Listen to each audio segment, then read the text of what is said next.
ಎಲ್ಲರಿಗೂ ನಮಸ್ಕಾರ. ರಾಷ್ಟ್ರೋತ್ತನ ವಿದ್ಯಾಕೇಂದ್ರ ಸೋಮನಹಳ್ಳಿ ಬೆಂಗಳೂರು ಶಾಲಾ ಆವರಣದಲ್ಲಿ ಇವತ್ತು ಸುವರ್ಣ ಸಂಕಲ್ಪ ಖ್ಯಾತಿಯ ಶ್ರೀಯುತ ಗೋಪಾಲ್ ಕೃಷ್ಣ ಶರ್ಮಾ ಗುರೂಜಿಯವರು ನಮ್ಮ ಜೊತೆ ಇದ್ದಾರೆ. ಅವರಿಗೆ ನಾನು ನಮಸ್ಕಾರಗಳನ್ನು ಹೇಳ್ತಾ ಈ ಒಂದು ಶಾಲೆಯ ಬಗ್ಗೆ ಒಂದು ಕಿರು ಪರಿಚಯವನ್ನು ನಿಮ್ಮೆಲ್ಲರಿಗೂ ಮಾಡಿಕೊಡ್ತೀನಿ. ರಾಷ್ಟ್ರೋತ್ತನ ಪರಿಷತ್ತು 1965ರಲ್ಲಿ ಶುರುವಾಗಿ ಈಗ 60 ವಸಂತಗಳನ್ನು ತುಂಬಿಸ್ಕೊಳ್ತಾ ಇದೆ. ಷಷ್ಠಿ ಪೂರ್ತಿಯಲ್ಲಿ ಇದೆ ನಮ್ಮ ರಾಷ್ಟ್ರೋತ್ತನ ಪರಿಷತ್. ಮೊದಲಿಗೆ ಜನಸೇವೆ, ಜನಶಿಕ್ಷಣ, ಜನಜಾಗೃತಿ ಅನ್ನೋ ಒಂದು ಧ್ಯೇಯದೊಂದಿಗೆ ಶುರುವಾಗಿ ಈಗ 60 ವರ್ಷದಲ್ಲಿ ಸ್ವಸ್ಥ ಸುಸ್ಥಿರ ಸಮಾಜ ನಿರ್ಮಾಣ ಎಂಬ ಧ್ಯೇಯದೊಂದಿಗೆ ರಾಷ್ಟ್ರೋತ್ತನ ಪರಿಷತ್ತು ಮುಂದೆ ಹೋಗ್ತಾ ಇದೆ.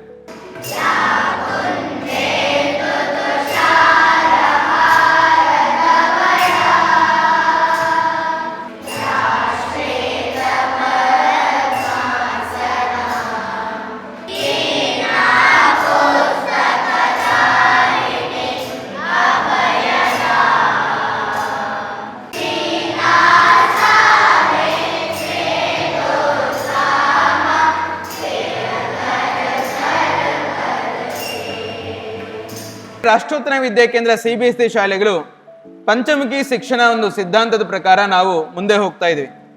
ಏನಿದು ಪಂಚಮುಖಿ ಶಿಕ್ಷಣ? ಮಕ್ಕಳ ಒಂದು ಸರ್ವಾಂಗೀಣ ಅಭಿವೃದ್ಧಿ ಆಗಬೇಕು, ಒಂದು ಹೋಲಿಸ್ಟಿಕ್ ಡೆವಲಪ್ಮೆಂಟ್ ಅಂತ ಏನ್ ಹೇಳ್ತೀವಿ ಅದಾಗಬೇಕು.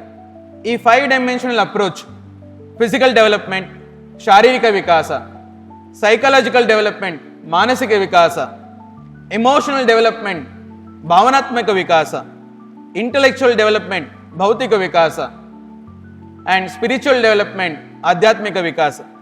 ಈ 5 ವಿಕಾಸಗಳನ್ನ ನಾವು ಮಕ್ಕಳಲ್ಲಿ ಅರಳಿಸ್ತಾ ಇರ್ತೀವಿ. ನಾವು ನಮ್ಮ ಶಾಲೆಯಲ್ಲಿ ಸಮ್ಮರ್ ಕ್ಯಾಂಪ್ ಅನ್ನು ಸಹ ಮಾಡ್ತೀವಿ. ಈಗ ನಡೀತಾ ಇದೆ, ಅದಕ್ಕೋಸ್ಕರ ಸುವರ್ಣ ಸಂಕಲ್ಪದವ್ರು ಕೇಳ್ಕೊಂಡಾಗ ತುಂಬಾ ಖುಷಿ ಆಯ್ತು.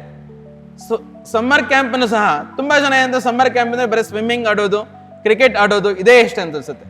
ಆದರೆ ಸಮ್ಮರ್ ಕ್ಯಾಂಪ್ ಅನ್ನೋದು ಒಂದು ಪರ್ಸನಾಲಿಟಿ ಡೆವಲಪ್ಮೆಂಟ್ ಕ್ಯಾಂಪ್ ಆಗ್ಬೇಕು, ನಮ್ಮ ಒಂದು ಕ್ಯಾರೆಕ್ಟರ್ ಮೋಲ್ಡಿಂಗ್ ಸಮ್ಮರ್ ಕ್ಯಾಂಪ್ ಆಗ್ಬೇಕು. ಆ ದೃಷ್ಟಿಯಿಂದ ನಮ್ಮ ಸಮ್ಮರ್ ಕ್ಯಾಂಪ್ ಅಲ್ಲಿ ಎಲ್ಲಾ ತರದ ಚಟುವಟಿಕೆಗಳನ್ನ, ಈ ಪಂಚ ವಿಕಾಸವನ್ನ ಮಾಡ್ತಕ್ಕಂಥ ಎಲ್ಲಾ ಚಟುವಟಿಕೆಗಳನ್ನ ನಾವು ಸಮ್ಮರ್ ಕ್ಯಾಂಪ್ ಅಲ್ಲಿ ನಾವು ಅಳವಡಿಸ್ಕೊಂಡಿದ್ದೀವಿ.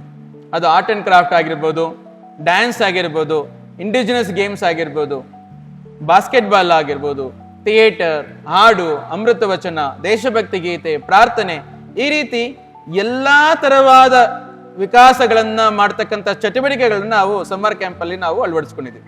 ಈ ರೀತಿ ನಾವು ನಮ್ಮ ಒಂದು ಚಿಕ್ಕ ಕೊಡುಗೆ ದೇಶಕ್ಕೋಸ್ಕರ ನಾವು ಕೊಡ್ತಾ ಬರ್ತಾ ಇದ್ದೀವಿ.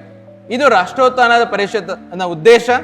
ರಾಷ್ಟ್ರೋತ್ಥಾನ ಪರಿಷತ್ತಿನ ಧ್ಯೇಯ ಹೇಳಿದಂಗೆ ಸ್ವಸ್ಥ ಸುಸ್ಥಿರ ಸಮಾಜ ನಿರ್ಮಾಣವನ್ನ ನಾವು ಈ ಮಕ್ಕಳ ಮುಖಾಂತರ ನಾವು ಸಮಾಜಕ್ಕೆ ಕೊಡ್ತಾ ದೇಶವನ್ನ ಅತ್ಯುನ್ನತ ಸ್ಥಾನ ತಗೊಂತಾ ನಾವು ಮುಂದೆ ಹೋಗೋಣ ಅಂತ ಹೇಳ್ತಾ ನನ್ನ ಮಾತುಗಳನ್ನು ಮುಗಿಸ್ತಾ ಇದ್ದೀನಿ. ಸ್ವಾಮೀಜಿಗಳಿಗೆ ಮತ್ತೊಮ್ಮೆ ನಾನು ಸ್ವಾಗತವನ್ನು ಬಯಸ್ತಾ ಇದ್ದೀನಿ.